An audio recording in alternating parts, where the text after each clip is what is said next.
Mi nombre es Raquel. Mi nombre es Rob y somos una pareja que ha despertado. A través de estos episodios ayudamos a las personas a que comprendan mejor sus procesos de despertar, tanto espirituales como de conciencia. Prolegómenos del despertar. ¿Cómo debe actuar la persona que ha despertado?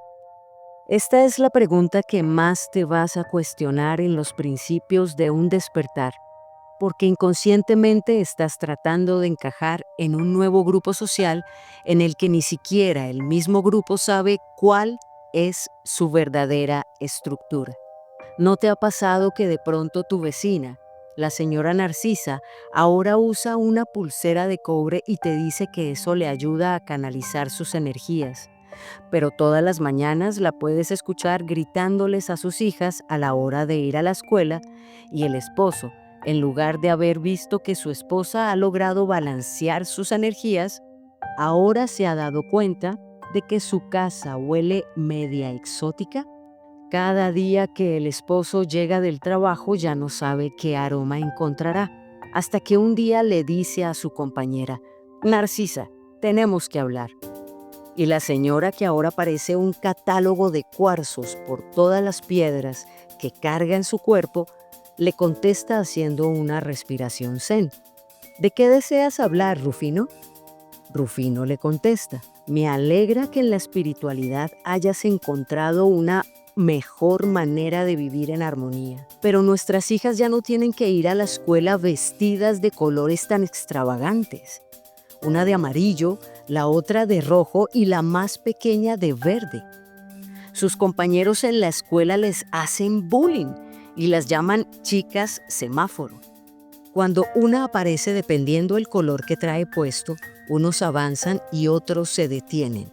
Mucho menos, nuestro perro Buda tiene que usar un cuarzo rosa para potenciar su amor interior, ya que muchas veces he visto al pobre perro arrastrándose por el piso tratando de quitarse esa piedra del cuello. Nuestra casa antes solía ahogar. Ahora ya no sé si he ingresado a mi casa o a un templo budista. A veces siento que estoy llegando al nirvana. Has transformado la casa con tantas cosas espirituales que ahora la decoración parece una fiesta patronal de pueblo. Solo le falta su burrito sabanero. Las cosas no estaban tan mal en nuestro hogar. Sé que haces todo esto para ahuyentar a esos señores malos que se hacen llamar halcones. Narcisa interrumpe con una voz ya no tan zen diciendo: se llaman arcontes. Su nombre es arcontes.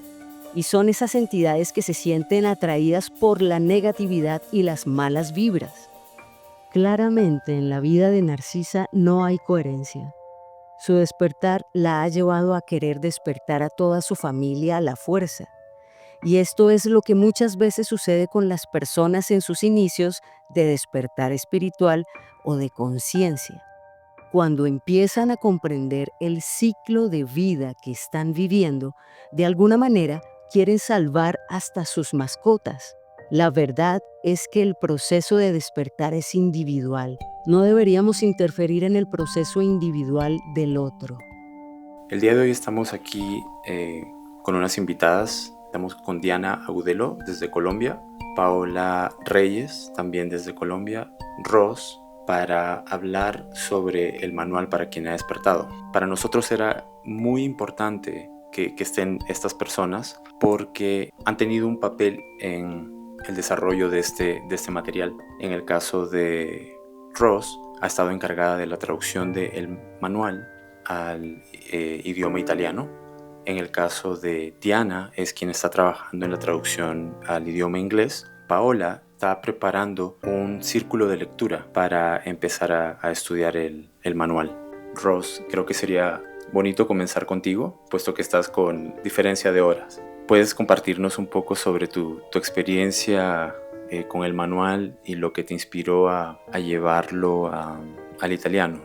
Bueno, la verdad es de que cuando ustedes se pusieron a escribir el manual, o sea, yo pensé, bueno, pues eran unos 30 pasos, qué sé yo, pero cada vez iban aumentando más y más. Cuando lo terminaron, yo recuerdo que lo leí del inicio hasta el final y me resonaba todo porque son experiencias que que bueno, de alguna u otra manera también las he pasado. Y lo más bonito de todo era que llegaba de una manera práctica, de una manera fácil de comprender, sin tantas vueltas que darle como ahora en el espiritualismo moderno que se está dando, ¿no? Las personas fácilmente podían comprenderlo. Y algo que realmente me di cuenta aquí en este primer libro es el carisma con el que se relatan, se dicen cosas tan importantes, pero de una manera tan carismática, sencilla y honesta, que llega a las personas. Entonces inmediatamente dije, pues, ¿por qué no hacer llegar ese material también a las personas, al público italiano? Yo vivo aquí, conozco algunas personas que realmente estarían felices y necesitadas de alguna manera de leer este manual, pensé, ¿no? Entonces se me ocurrió esto de la traducción en italiano. En realidad cuando lo hice fue un poquito rápido, pero después pedí ayuda a esta amiga, que también la conozco desde hace poco, y cuando ella leyó el manual le encantó, me dijo, es un material tan bonito y te voy a ayudar a traducirlo. Así que lo traducimos, o sea, yo lo traduje en italiano, pero es mejor una persona de madre lengua, ¿no? Entonces se lo tradujo ella y nada, después el manual se expuso. Y lo hermoso era que cuando ya tuve los libros en físico, en italiano, cuando conversaba con una persona y tenía tantas dudas, tantas preguntas sobre un momento de crisis, habían personas que tenían estos momentos de decir, oh Dios mío, ¿qué estará pasando en mi vida? Todo se está cayendo, todo se está derrumbando, pero sé que hay algo más, o quiero salir de donde estoy, quiero emprender otra cosa, pero no sé qué es. Entonces yo le decía, lee el manual, mira, aquí está. Y ahí estaban las respuestas para estas personas, ¿no? Y podíamos conversar de esto. Entonces, para mí ha sido un revivir del proceso que también he pasado y que continúa, porque este viaje pues continúa, lo sabemos. Y nada, es un manual de cabecera, como creo que lo escribí en un momento. Para tenerlo cada vez que uno se distraiga un poquito y de alguna manera otra vez volver a leerlo para decir, esto era lo que tenía que recordar. Eso. Conoceríamos a Diana, sería nuestra vecina, y al conocer a Diana hubo un reconocimiento inmediato de haber encontrado a alguien que era parte de nuestra familia álmica. La verdad que el tiempo se nos hacía corto porque había tanto de lo que queríamos conversar junto con Raquel, Diana, y hablábamos de nuestros procesos de despertar. Había mucha afinidad y sincronicidad en nuestros procesos, así que le prestamos el libro a Diana. La verdad que fue muy, muy inspirador escuchar la reseña de la experiencia con el manual.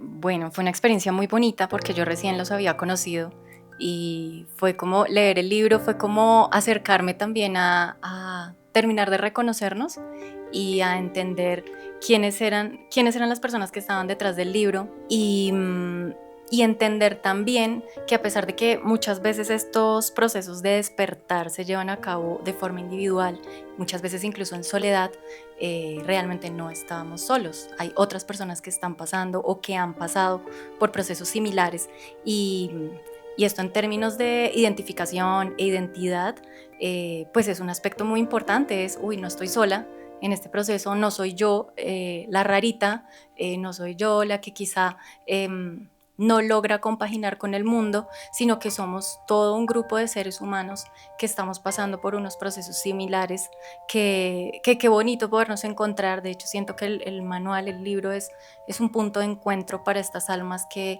hemos cruzado por unos procesos determinados de despertar, con todos y cada uno de los pasos que describe el libro. De hecho, recuerdo que también el libro lo leí de largo, no paré, es que no podía parar, era como, me estoy encontrando aquí. Cada situación que ellos describían, que además, como le decía Ross, viene con un toquecito de humor, con un toquecito de cercanía, de amistad, como una charla entre amigos. Empezar a encontrar cada punto era no poder parar, era seguir y entender que cada uno de sus pasos tenía una razón de ser, que cada uno de esos pasos además estaba conectado con ese proceso de despertar, que para mí nunca, o sea, yo nunca había tenido muy claro esto de despertar, qué es el despertar. Yo decía, sí, ahí están los despiertos, pero lo entendía quizá de una forma muy distinta, muy asociado a una parte intelectual, al tema de es que yo entiendo estos temas, es que sé qué hay detrás, es que he estudiado, es que he leído, pero el libro también me permitió entender que el despertar va mucho más allá de eso, que tiene que ver con un tema incluso misional, de esa misión con la que venimos a la Tierra, que tiene que ver con un tema de una decisión propia como alma, como espíritu, antes de venir, de tomar el riesgo y la aventura de venir a vivir esta experiencia humana.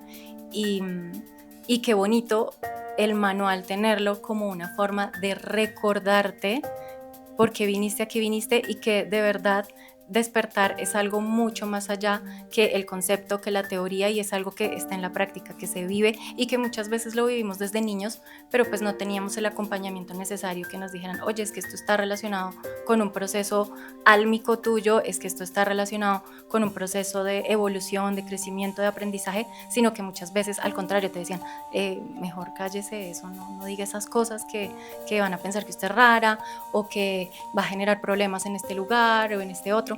Así que el manual es un reencuentro de almas, es un recordar, es una guía para saber que además no estamos solos en el proceso, que somos muchos, y es una guía también para que quienes hemos atravesado todos esos cuestionamientos que el libro nos responde, podemos compartirlo con otros que también seguramente están pasando por qué me pasa, por qué me pasan estas cosas, por qué estoy viviendo esta crisis, esto es un sinsentido, que creo que son preguntas en las que todos coincidimos, en el sinsentido, en el no hallarnos, en el no encajar nunca, y de repente decir, bueno, hay unas razones más poderosas detrás de ello, y qué bonito encontrar que hay quienes lo han plasmado, lo han escrito y lo han expresado y te dicen, usted no está solo.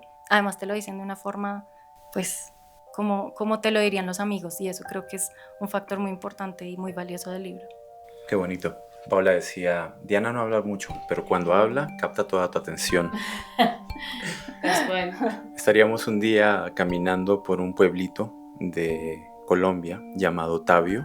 Mientras regresábamos de esta caminata, vimos un domo. Parecía que había una secta teniendo una reunión, y de ese domo, del evento, saldría Paola, justo caminando en la misma dirección que nosotros, y le preguntamos dónde había que firmar para ser parte de la secta.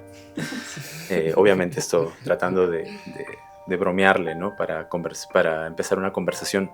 Y ahí Paola nos contaría que ella era músico y que había ido a este evento. Así que ese día caminamos hasta la plaza de Tabio. Sabíamos de que no era una casualidad que hubiéramos cruzado camino.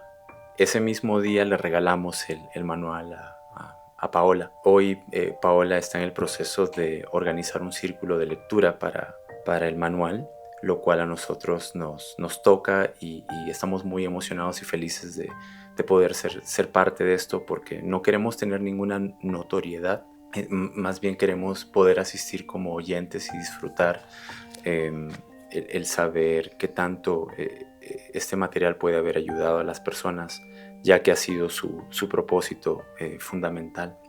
Así que aquí les presento a Paola Reyes para que nos cuente un poco este journey o este viaje Cuéntanos, Paola. Bueno, gracias, Rob. Sí, yo tuve la fortuna de que, pues a mí no me prestaron el libro, a mí me lo regalaron. Pero bueno, no, tuve la fortuna fue... No, ya le regalamos también. Sí, bueno, entonces chócalas. Sí. Chócalas. Pues realmente fue un encuentro, ahora lo siento maravilloso, en el momento pues uno como que no dimensiona qué es lo que está pasando, pero pues cuando Rosy y Raquel me dan el manual y lo empiezo a leer, yo lo leí fue un poquito como a sorbitos, como los sorbitos del café, ¿no? Yo quería era como alargar esa lectura y sí sentí que de alguna manera era como una recopilación de muchas cosas que yo ya me venía encontrando no solo en lecturas, sino también en charlas eventuales o muy intuitivamente me estaban pasando y tal vez me daba cuenta, pero no con la claridad con la que el manual me lo sugería. A mí lo que más me ha encantado, porque pues soy una lectora voraz, lo que más me ha encantado es tener la cercanía con los autores. Eso ha sido invaluable para mí. Por más de que el contenido, como bien lo han comentado Diana y Ross, es un libro que obviamente captura por sí solo, porque pues tiene una lectura muy cálida, es muy sencilla. Me encanta que no es nada impositiva, está siempre abierta a promover y a elevar tu energía. Siempre promueve agradecer lo que pasa, así sea aparentemente bueno o aparentemente malo, a ser consciente. Promueve muchísimo el aprender a escucharnos. Nunca había escuchado esa claridad en ese mensaje. Escúchate, porque nadie más tiene la verdad de lo que estás sintiendo y de lo que estás percibiendo. Al escuchar y al escucharte, guardar silencio. Siempre estamos en este acoso cotidiano con la tecnología, a nivel cultural también, los volúmenes altos. Entonces es muy bonito encontrar por medio de la lectura también esa invitación a crecer y a conectar. Además que me encanta un poco el humor que los autores ponen en estos temas, ¿no? Como para quitarle un poco, salirse un poco de que esto sea un dogma. No hablan ni siquiera de religión ni de culto, eso fue un buen signo de leerlo. Me encanta el humor con ese toque de cinismo que a veces tienen los autores con algunos comentarios. Por ejemplo, puedo hacer un comentario de uno de estos comentarios que me encantó. En la parte de la introducción, en ese subtitulito de... no, esto ya es como en el cuando tú dices... ya lo encontré, sí. En el paso 1, que es cuando se pregunta qué debo hacer, y se habla específicamente de ¿quieres manifestar plata? Es que me encanta porque se meten con un tema que es fuerte para todos, ¿no? Los recursos. Entonces él dice, sobre todo los autores, teniendo en cuenta que son 60 pasos, los autores sugieren que en el paso 281 se explica por qué no funciona eso de que te llegue plata si estás muy oscuro por dentro. Digamos, ese tipo de comentarios me encantan, ¿no? Porque no te prometen nada, simplemente siente qué es para ti estas palabras. Entonces, pues es una invitación maravillosa. Y lo que digo y resalto un poco desde mi experiencia es que tengo un contacto directo con los autores y eso para mí, pues no, es invaluable.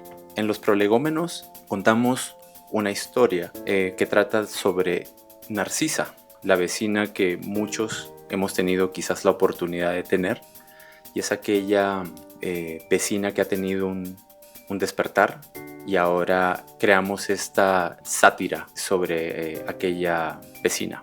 Bueno, sobre el cuento de Narcisa, yo de verdad que al leer este relato me hice una pregunta y es si realmente Narcisa es una persona que está despierta, porque sentí que era más un personaje como algo a lo que yo llamo fanática. Creo que ya estaba perdiendo un poco los papeles, se le estaba yendo la aguja con tanta herramienta, ¿no? El incienso, las piedritas, las hijas de ciertos colores. Entonces, pues no sé, para mí Narcisa no es un personaje que estuviera despierto. Eso sí es algo que quisiera preguntar o que conversáramos con respecto a cómo lo presentan los autores.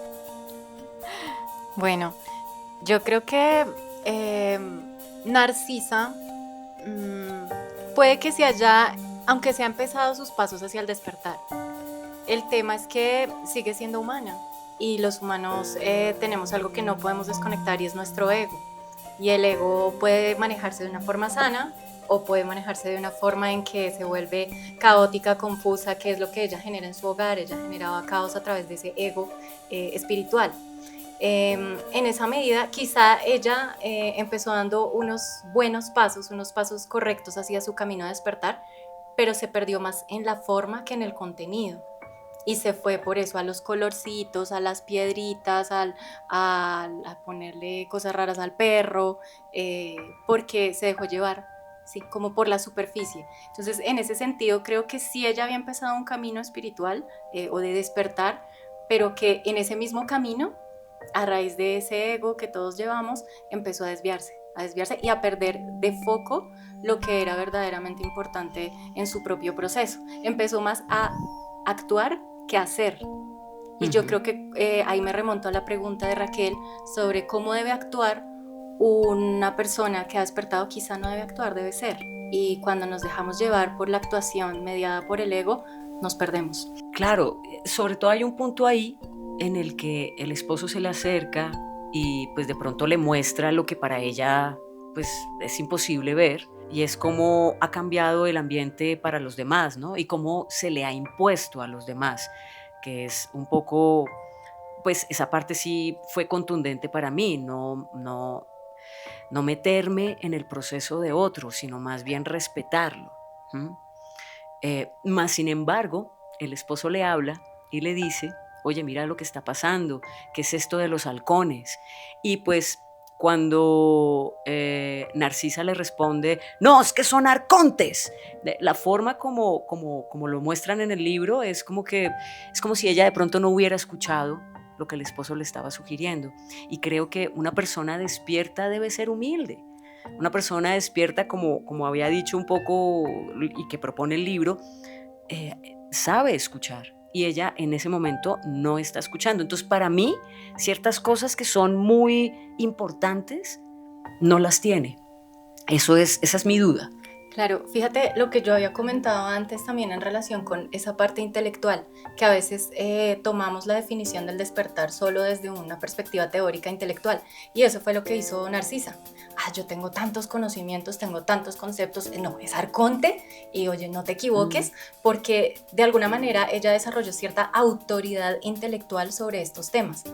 Pero tener muchos conocimientos, sí, no necesariamente implica que tú realmente hayas realmente primero aprendido y segundo estés actuando en función de esos conocimientos. Ella se quedó en lo intelectual. Yo pienso que Narcisa ha despertado, ha tenido un despertar light, y siento que en este despertar ella siente un compromiso muy grande, que esto es algo que llamamos mucho el síndrome del héroe. Del héroe, sí. Del salvador. Y aunque pueda ser ridículo mucho de lo que está haciendo en su vida, ella tiene la intención de querer salvar hasta su perro Buda, habiéndole puesto el collar con el cuarzo rosa, ¿no? De buenas intenciones se hace el infierno también. Yo he escuchado ese dicho, ¿no? Sí, claro. Y conozco muchas personas ahí. Exacto. Que se quieren meter en mi proceso y en el proceso de los demás, pero con una autoridad.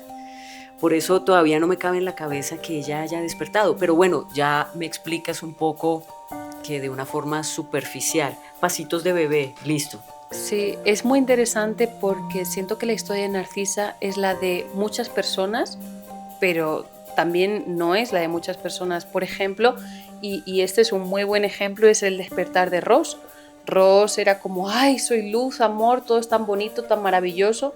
Y sin embargo, ni Rob ni yo tuvimos esa experiencia y creo que tampoco Diana o Paola tampoco. Y es interesante porque quizás tenga que ver con el proceso de cada persona, ¿no? Quizás Ross veía todo tan bonito, luz y amor, y en esa inocencia es que le iban a pasar cosas para que ella aprendiera de sí misma, ¿no? Por ejemplo, en mi caso, yo fue muy gradual, pero fue a base de crisis profundas, ¿no? De, ok, me voy a ir a vivir a este lugar y voy a vivir esta experiencia, y me metía de lleno en la experiencia hasta que algo me decía, aquí no es. Y entonces empezaba toda una crisis existencial. ¿Quién soy? ¿Qué hago aquí? ¿Por qué esto ya no me resuena? Entonces todas mis experiencias eran así hasta que yo fui conectando más con mi ser.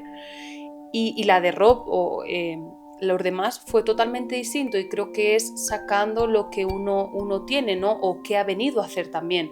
Porque, por ejemplo, en el caso de Ross, aunque ella luego vivió muchísimas historias muy fuertes, ella nunca pierde esa esencia, ¿no? De ser como la luz ahí, como un poco esa esencia de niña, ¿no? Que le va a quedar para siempre porque es la luz que ella tiene, ¿no? Y en mi caso es ir a la profundidad de las cosas, que también es algo que yo creo que siempre voy a cargar y pues parte de nuestro despertar. Y creo que Narcisa, yo siento que ella era como la que llevaba los pantalones en la familia, y entonces en su proceso, digamos, de despertar quiso también encargarse de que la familia siguiera su camino, ¿no? Como, bueno, yo soy aquí la que manda, entonces yo lo voy a mover todo y todos me van a seguir porque esto es lo que yo solía hacer.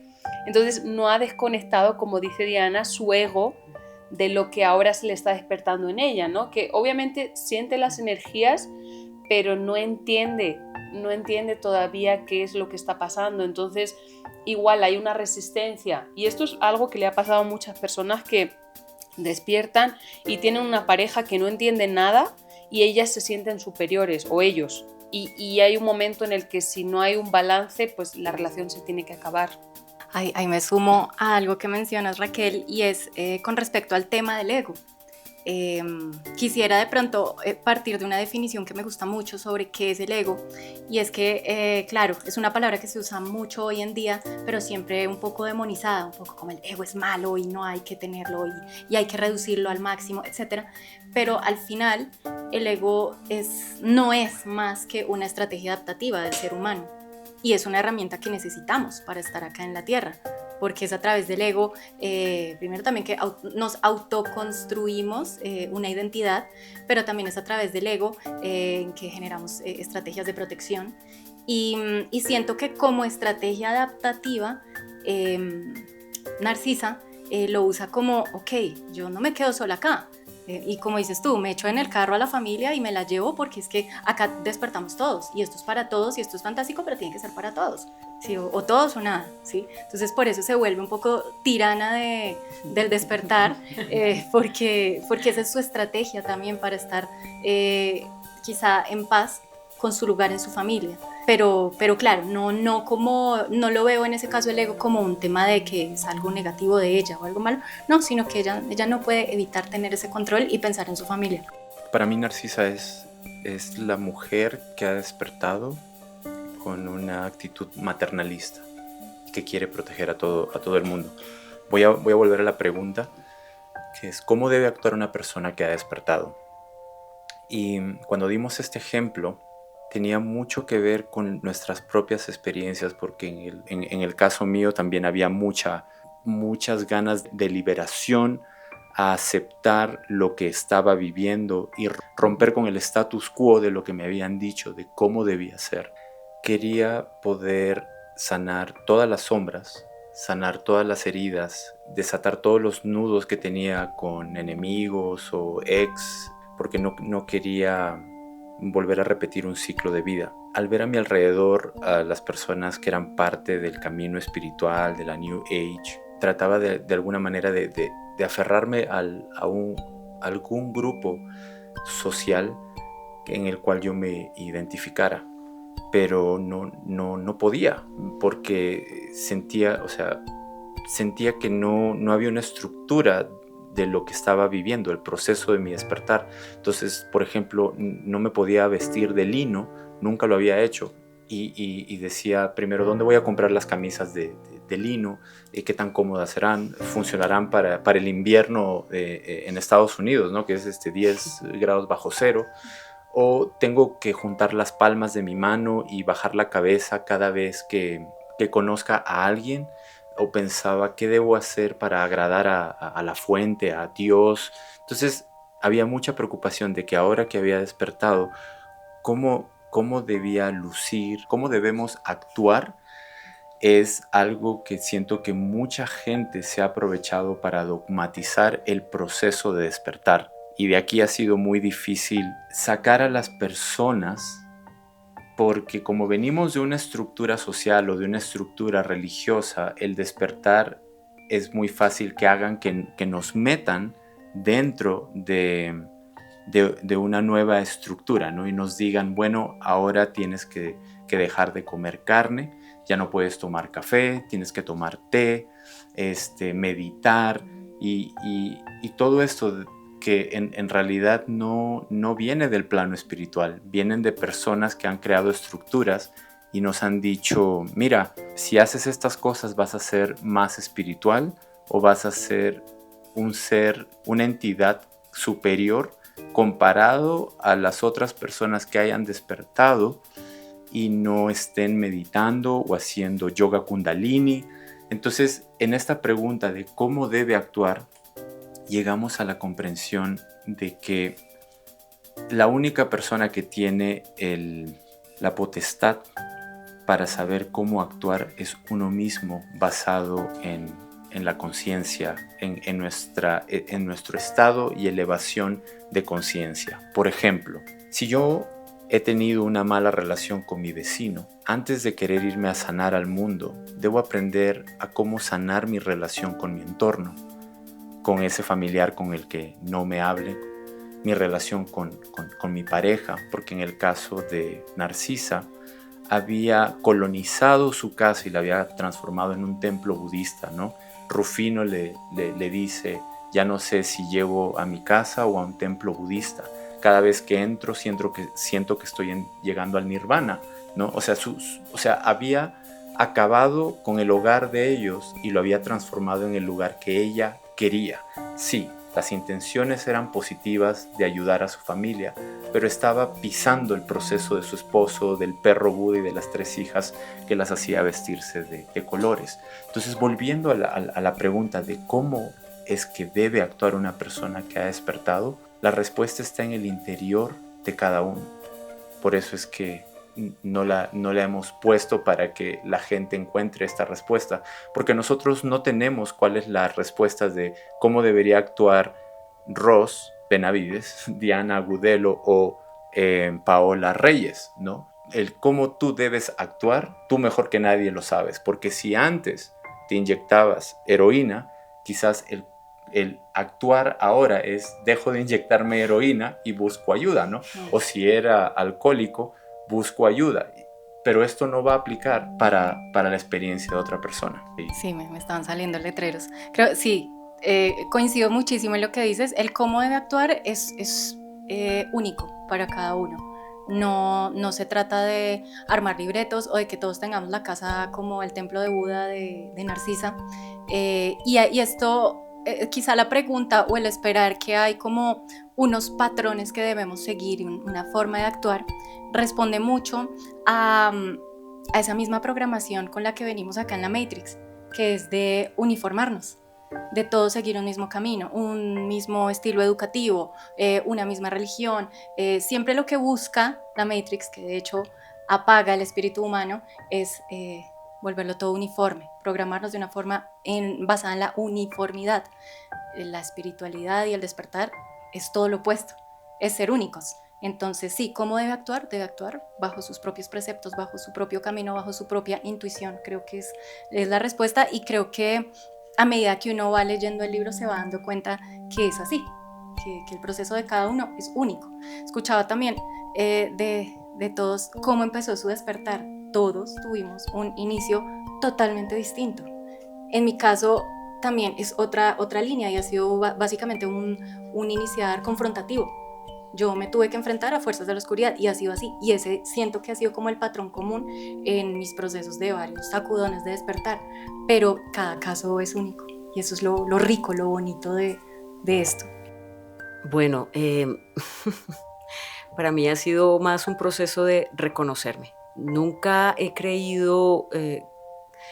me había creído que yo estuviese despierta. De verdad, nunca me lo había planteado en esos términos. Lo que yo sí venía sintiendo es que no encontraba mi lugar, que lo mejor que podía hacer en años anteriores fue aislarme para reconectarme porque donde estaba me estaba perdiendo. No resonaba, no me gustaba la versión que estaba haciendo. Yo sabía que podía sentirme mejor conmigo misma y con lo que había escogido por hacer. Yo soy músico, me encanta la música, pero viviendo en la ciudad y trabajando en instituciones, ese fueguito interno que tenía se me fue apagando. Y fue aquí, después de venirme a la ciudad, que me vine a la montaña con mi perrita y con mi gato, que es mi familia más directa, y en las caminatas que daba en esa soledad, con ese acompañamiento de mis animalitos, fue donde poco a poco me fui encontrando. Lo que pasa es que todo fue mucho más claro cuando ustedes entraron y aparecieron en mi camino. Porque con el libro fue muy claro todo lo que había estado pasando. No le había puesto nombre. El leer el manual me permitió darle un nombre y para mí fue liberador, porque también me permitió darle nombre a esa sensación oscura que yo trataba de echarle tierrita, porque pues no, yo no debo sentir estas cosas, pero igual las sentía. Fue bonito darme cuenta que algunas cosas sí las estaba haciendo de forma muy intuitiva, pero sí es que yo había pedido ayuda, yo había pedido compañía, yo había pedido pertenecer, yo había pedido, no sé, ayuda para sanar, que uno no puede nada solo. Y se empezaron a dar ciertas sincronicidades, que digamos eso es una parte del libro. Es que muchas cosas las he venido viviendo, pero ustedes fueron clave en el sentido que le pusieron esas palabras mayores que yo nunca me atreví a ponerle. Qué bonito. Gracias, gracias. ¿Cómo debería comportarse una persona que ha despertado? Esa pregunta es la que yo me hice allá por el 2018, cuando tuve como un despertar y decidí irme a una comunidad espiritual en los Alpes suizos, todo muy ideal, ¿no? Yo estaba toda abierta a la experiencia, ¿no? Ya odio la ciudad, me quiero irme con los espirituales y conectar con Dios y la luz. Esa era mi idea, ¿no? Porque yo era una persona muy rebelde, o sea, con una energía masculina muy fuerte. Entonces, mi experiencia allí fue muy importante porque yo ahí me di cuenta de que realmente es cómo se ven las personas, es como quieren ser vistas. Entonces yo llegaba con mi ropa sintética, mi champú, y me encontraba con personas que lo primero no utilizaban perfume, eso no podía ser. Luego no se lavaban el pelo y la ropa era de un material que a lo mejor lavaban una vez al mes. Entonces esto es gracioso, ¿no? Porque esto quizás haya personas que le haya pasado y a mí, el mundo espiritual, yo me alejé por estas experiencias tan estúpidas que tuve, pero me encontré con estas personas que son como el extremo, que había hasta personas que no tomaban cebolla y ciertos alimentos porque no los dejaban conectar bien. Este tipo de personas, ¿no? Entonces yo me fui como a un extremo, yo queriendo conectar con algo más y me fui a ese extremo, ¿no? Incluso recuerdo que totalmente rechacé la espiritualidad porque yo decía, es que yo no quiero oler a cartón. O sea, era como que de verdad olían mal. De verdad, y esto no es lo que le va a pasar a todo el mundo. Pero yo estaba alrededor de estas personas que no se lavaban el pelo y que utilizaban materiales tan naturales que realmente era como que les faltaba personalidad. Era como que querían hacerlo todo tan extremo que yo incluso, o sea, y esto nunca lo contaría, ¿no? Pero pues es el extremo de cómo tú puedes irte en contra de algo. Yo decía, es que esto es tan perfecto que no me vale, porque la gente no discutía, todo era tan perfecto, pero luego te das cuenta que no había comunidad. Cada uno se apartaba a su mundo, a meditar, a sus cosas, a pensar en su vida, pero ¿qué pasaba? Que no había un propósito. Eran espirituales para ellos mismos, pero no había tampoco un propósito. Simplemente era como, bueno, no me gusta la ciudad, entonces me voy al otro extremo. Y yo me acabé yendo por rebeldía, porque decía, es que yo no puedo ser así. Yo quiero lavar mi ropa y me quiero lavar mi pelo con mi champú, aunque sea de Pantene, me da igual. Entonces me tuve que ir y ahí fue cuando yo rechacé. Este podcast fue auspiciado por Pantene. Y yo me tuve que ir y rechacé la espiritualidad desde esa experiencia, porque decía, esto es demasiado para mí. Yo de verdad quiero hacer algo con propósito, pero tampoco esto siento que tenga un propósito, ¿no? Entonces yo siento que quizás alguien le ayude, ¿no? Que haya visto esta cara de la espiritualidad que simplemente es fachada, ¿no? Es me voy a ocultar con todo este carácter y ropa y todo espiritual para no enfrentar tampoco lo que hay dentro, ¿no? Que es también este positivismo que hay en el que no, todos somos luz, todos somos amor, y si yo te odio, nada, me lo guardo para toda la vida y luego a lo mejor le sale un cáncer, ¿no? Este tipo de cosas. Tóxico. Sí, exacto. No quiero oler a cartón. O oler a cartón, la otra cara de la espiritualidad. Una cosa que creo que también llevan ese tipo de prácticas extremas del positivismo tóxico y demás, es que al final se olvidan de ser humanos y finalmente estamos viviendo como humanos. O sea, yo entiendo que queremos conectar con otras dimensiones y que lo mejor que le puede pasar a uno es poder conectar ambas dimensiones, la densidad y esos planos invisibles, pero aquí seguimos siendo humanos y confrontar al otro, decir, oye, ese olor no me gusta y me gustaría que usaras desodorante, sería bueno, también es válido porque estamos en una experiencia entre humanos.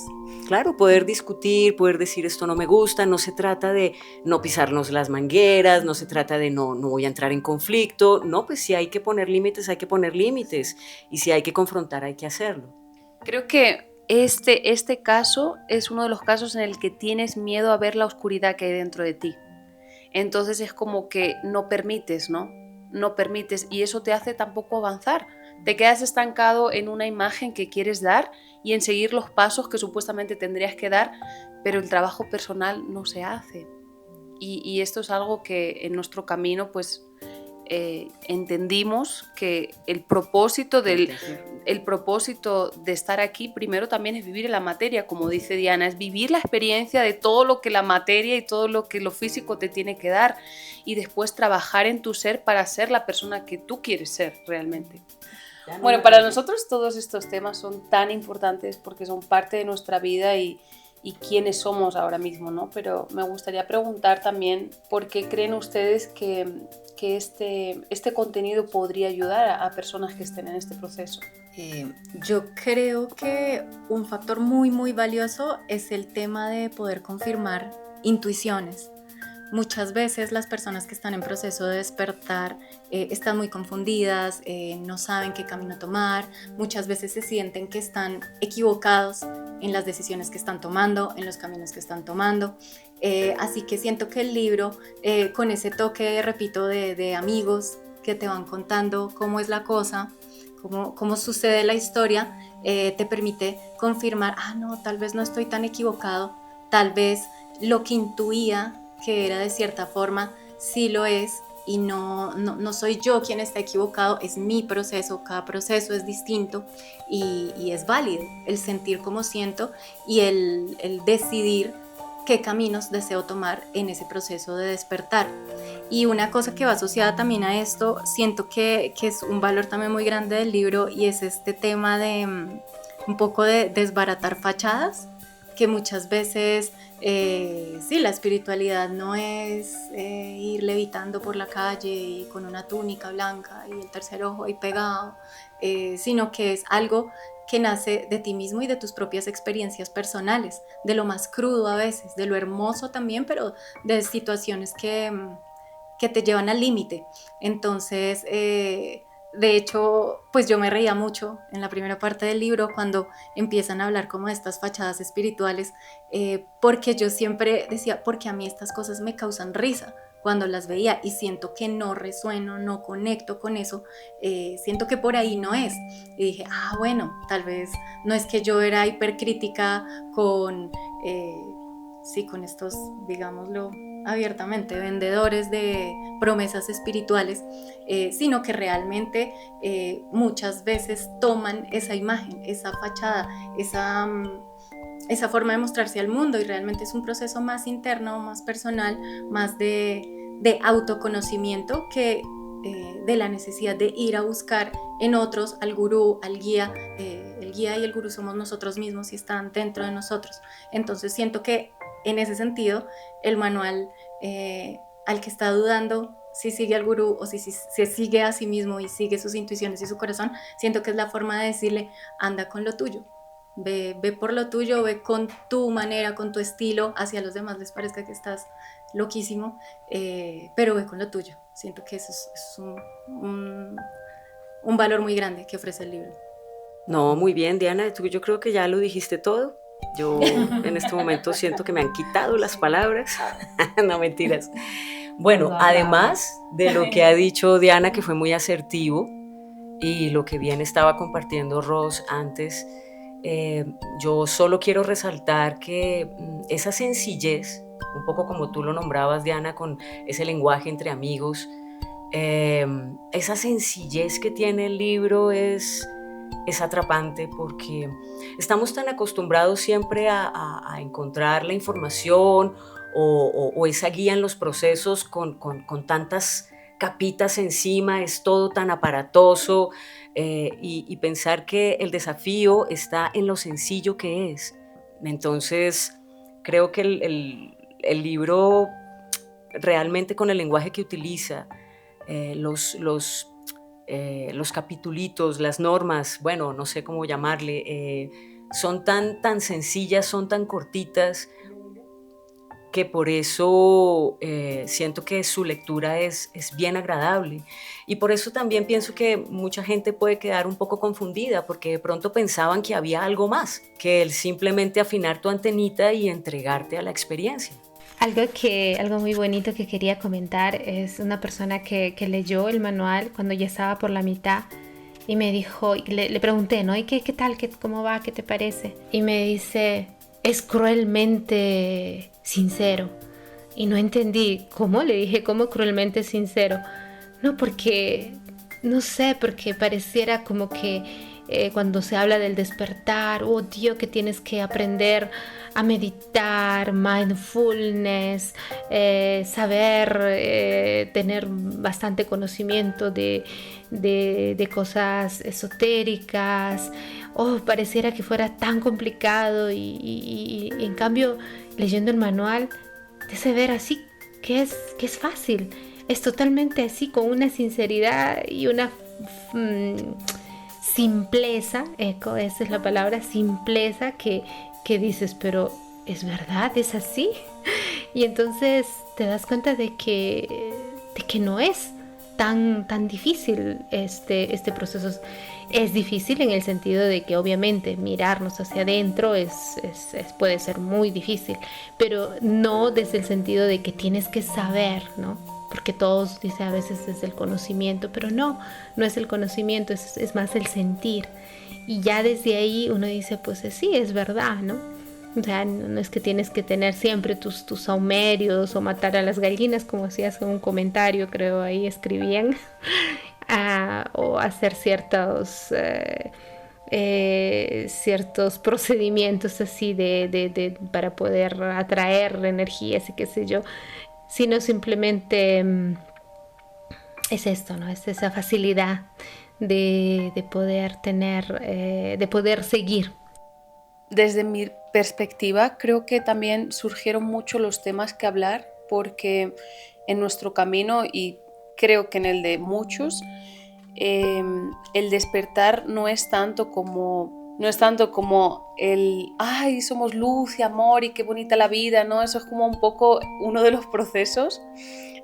Quizás el principio, ¿no? O en algún momento en el que tienes estos momentos de iluminación y te das cuenta que todos somos uno y que eres parte de algo, ¿no? Pero mucho más el estar lleno de desafíos. Y era como, ok, vamos a pensar cuántos desafíos hemos tenido y qué hemos aprendido de cada desafío, porque mucho de esto es ir a mirar dentro, ¿no? Y ahí es donde empieza todo el proceso. Si tú te metes en el sistema y tienes un trabajo en el que estás todo el día trabajando y llegas a tu casa y no paras, esto no se va a dar, no se puede dar, porque no hay momentos de introspección ni hay momentos en los que te cuestionas tu vida, ¿no? O qué haces aquí, qué está pasando. Y eso es un poco también lo que traen todos estos procesos, que es que te impulsan a que saques toda la fuerza que tienes dentro, ¿no? Tanto lo peor de ti como lo mejor. Te van puliendo así como al carbón que se convierte en diamante. Te vas viendo cómo puedes llegar a dar tanto si te abres al proceso. Una vez más, queremos agradecerles por escucharnos y afirmar que el día de hoy el amor venció. Porque la magia existe.